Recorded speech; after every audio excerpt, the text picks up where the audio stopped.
Mesopotâmia vem do grego e quer dizer entre rios. E os rios em questão são o rio Tigre e o rio Eufrates, mais ou menos ali pela região do que hoje é o Iraque.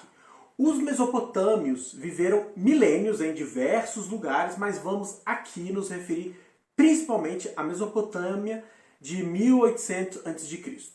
Os mesopotâmios escreviam em argila, no que chamamos de escrita cuneiforme, e sobreviveram ao tempo muitas de suas placas de argila, ao contrário do que aconteceu com os papiros do Antigo Egito.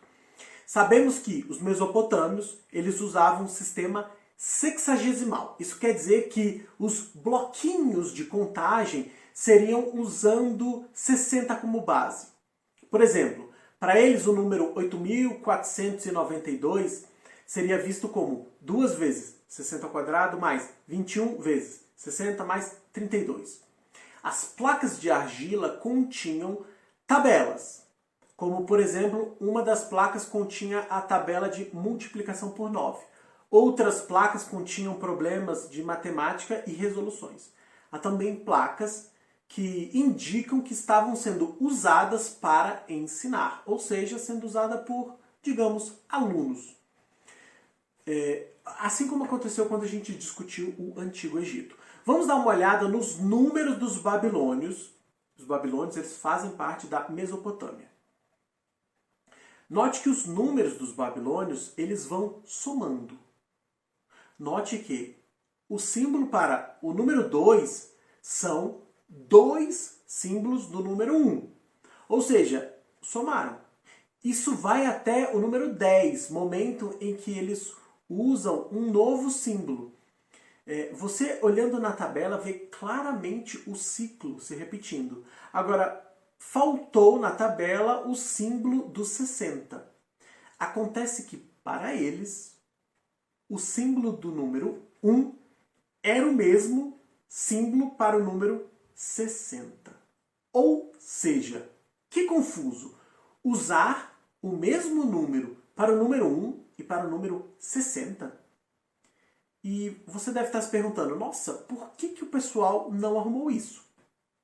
Gente, primeiro que as coisas não surgem prontas do nada. O desenvolvimento da matemática ele está, em geral, atrelado a uma necessidade prática dessa sociedade. E do contexto, eles conseguiam perceber claramente qual número estava sendo referenciado. É possível que você ainda esteja pensando, mas ainda é estranho, o que custa só colocar um símbolo novo aí para diferenciar, por exemplo, o 1 do 60?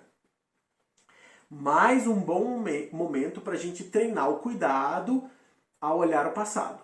Eu vou tentar fazer uma analogia para fomentar essa reflexão. Na nossa língua nós temos palavras que possuem mais de um significado.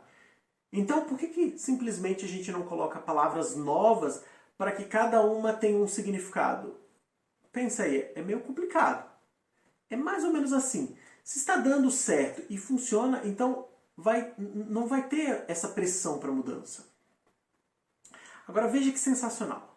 Nesse período que nós estamos considerando, em torno de 1600 a.C., provavelmente os babilônios lidavam com números pequenos. E por mais que tivessem ambiguidade nos símbolos para alguns números, era sempre possível detectar, como eu comentei, do contexto. Mas, em algum momento, os babilônios começaram a desenvolver a sua astronomia. E para isso, o uso de números grandes foi cada vez mais necessário. E nem sempre ficaria claro do contexto qual tamanho eles estavam se referindo. Ou pelo menos, ao começar a lidar com números muito grandes, a confusão começou a impor uma necessidade de mudança. E, portanto, em mais ou menos 300 antes de Cristo, pelo fato da astronomia estar bem desenvolvida, foi necessário adaptar a escrita dos números para diminuir a ambiguidade na escrita. O sistema dos babilônios é na base 60. Aqui isso quer dizer que o que tem um padrão a cada 60 unidades. O fato é que você pode pensar também que o sistema tem uma mescla com base 10.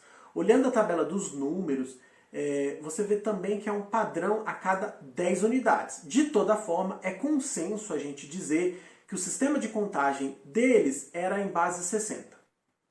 Vamos pensar no nosso caso, que é base 10, no nosso caso eu digo hoje em dia. Quando a gente escreve o número 31, note que o número 3 está representando 3 dezenas. Assim, o 31 ele é 3 vezes 10 mais 1.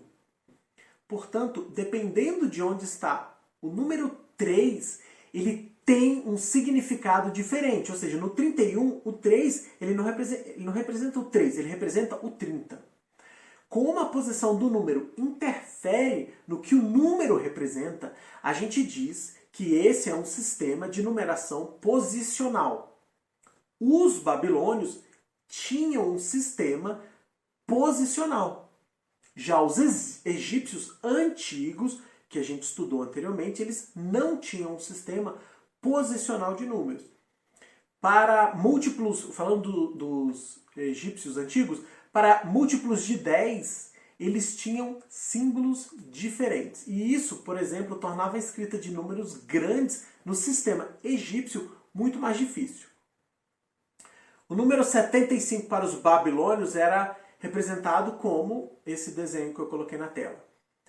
Vamos olhar essa figura. Note que tem 3 símbolos. O primeiro é o número 1, mas aqui está simbolizando o número 60. Os outros 2 símbolos você pode comparar na tabela dos números e ver que formam o número 15. Ou seja, essa figura representa o número 75, pois é justamente 60 mais 15. Agora vamos voltar a um comentário importante. Eu disse anteriormente que os números que os números 1 e 60 eram a mesma coisa. No nosso sistema de hoje, que é decimal, nós não usamos o número 1 para simbolizar o 1 e o 10. Nós acrescentamos um 0, né? O 10 é o 1 e o 0. Você poderia pensar que os babilônios poderiam então acrescentar um símbolo para o 0 e assim não precisariam nem ficar tão confusos usando uma mesma nomenclatura para coisas diferentes. Precisamos fazer a reflexão de não tentar levar a nossa maneira de ver o mundo para o deles. O problema aqui é que eles não conheciam o 0. O 0 é algo bem abstrato. Pare e reflita sobre isso. Um número que representa nada. Pode parecer fácil para vocês agora, mas é um conceito muito complicado. E aqui nós estamos falando de uma civilização lá no início do que entendemos por matemática dentro desse nosso estudo. Os babilônios, no entanto, eles tinham uma matemática muito boa. Como nos relata o Boyer, os babilônios eles usavam uma aproximação para a raiz de 2 que difere aproximadamente em 0,000008 do valor real, o que é muito bom. De fato, os babilônios eles eram bons com procedimentos de aproximação de cálculos de raízes quadradas. Tudo isso graças à forma como eles descreviam suas frações. Inclusive até a Renascença, para aproximação de raízes, os babilônios foram os melhores. Os babilônios sabiam resolver problemas envolvendo o que hoje nós chamamos de equações quadráticas. Tem textos aí de 4.000 anos atrás em que é possível encontrar o que seria equivalente a equações do tipo x² mais px igual a q, x² igual a px mais q, x² mais q igual a px. Para eles, cada uma dessas equações são problemas diferentes. Não se deixe contaminar com a notação de hoje em dia e achar que todas essas equações são iguais.